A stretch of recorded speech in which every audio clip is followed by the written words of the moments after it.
Hello. This is a recording, a video for looking at the Excel spreadsheet for the urban microbiome data. I'm going to take a few minutes to familiarize you with the spreadsheet, so hopefully you can find your way around and analyze the data here. When you open the spreadsheet, one of the things you'll notice down here are the tabs, okay, and these are for the different sheets that are part of this Excel file. The first tab, it gives some basic information on the samples that were submitted and a little bit of the run information. This you don't really need to look at unless you want some of the background information.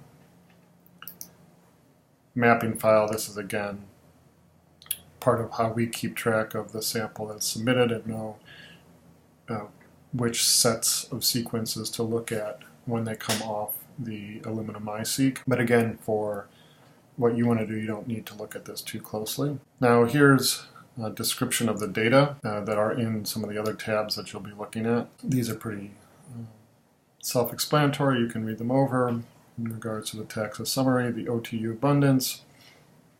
Just to clarify, the OTUs are the operational taxonomic units. You can kind of think of these like species, just keeping in mind that some of the sequences are unique.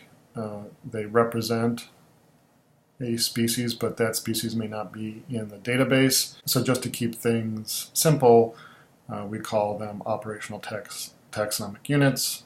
Sometimes I'll just say taxa or taxon for the singular. And again, like I said, you can kind of think of it as a species. And this gives you some information on the other tabs that are there. On the final sequence stats, again, this is more information on the samples that were submitted.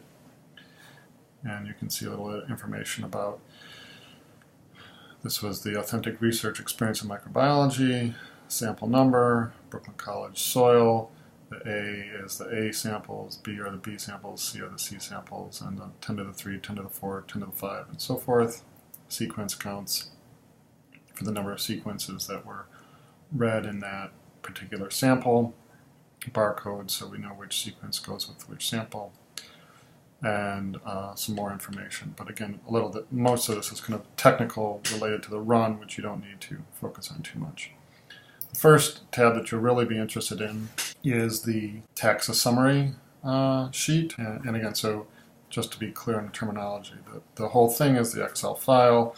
Each one of these tabs takes you to a different Excel sheet. So any one of the spreadsheets is called a sheet.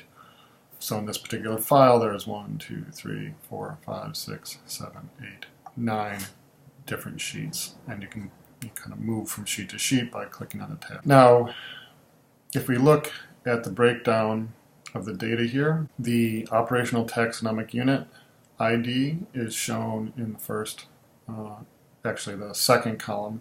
The first column are just numbered for each sequence. It's not in numerical order because I've sorted based on other criteria within the file, but you can ignore the first column for the time being. The second column B right here is, like I said, the operational taxonomic unit, and then C, D, E, F, G, H, I, and J are all the way through K are the different samples that we submitted. And kind of in terms of identifying which sample is which, they're all from the soil. A is the A treatment. Okay, that was not spiked with anything.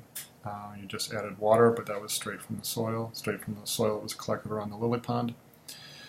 And it's listed as 10 to the 3, but because we didn't add anything, this is just from the group that did the 10 to the 3 concentration. But there's nothing added here, so this just represents which group did it. And here's soil A sample 10 to the 4th. Again, when you're clicking on these, each cell that you click on, the information shows up here, and you can edit that if you want. B is the sample that was spiked, so in this case, the 10 to the 3, 10 to the 4, 10 to the 5 represent the different concentrations of the staph epidermidis and the E. coli that were added to the samples. And then C are the soil samples that were autoclaved first and then spiked at 10 to the 3, 10 to the 4, or 10 to the 5 concentration. Looking down from the operational taxonomic unit ID, the information here kind of shows you what do we know about this particular OTU. Because we're looking at 16S sequence data, the K here for kingdom will always be bacteria for all of these. P is for the phylum, in this case Firmicutes. C is for the class, Bacilli. O is for the order, Bacillales. F is for the family, Bacilliaceae. And G is for the genus Bacillus. Remember that we're only looking at between 300 and 400 base pairs of sequence data from the 16S ribosomal RNA gene, and that's oftentimes not enough to get us confidently to the level of species. So we can say that this particular sample is in the Bacillus genus, but there are more than one species that it could be. And since it could match up to more than one species, we're just going to leave it at the level of genus at Bacillus and not try to characterize it to the species level.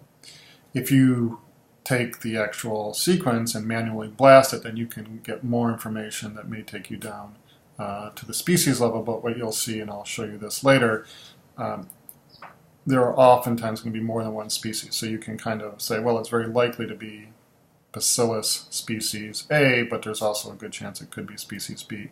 And because of that inability to determine which species exactly, we're just going to leave it as Bacillus when we classify it like this. And you can see each of these. In some cases, we only get down to the level of family. And again, that depends on how closely related the sequence is to other sequences that are in the database when we make these comparisons of the sequence to what exists in the databases. And you can see there's a lot of these. If we scroll down, I think that there are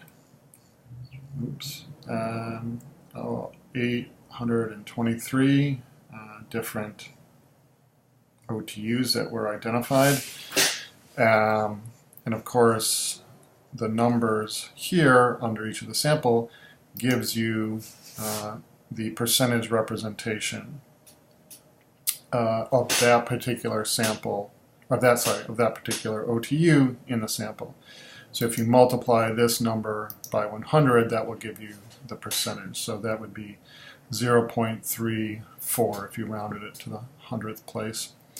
So in that particular sample, soil A, from the group that did the 10 to the 3 concentration, this OTU that's in the Bacillus genus represented 0.34% of the total sample.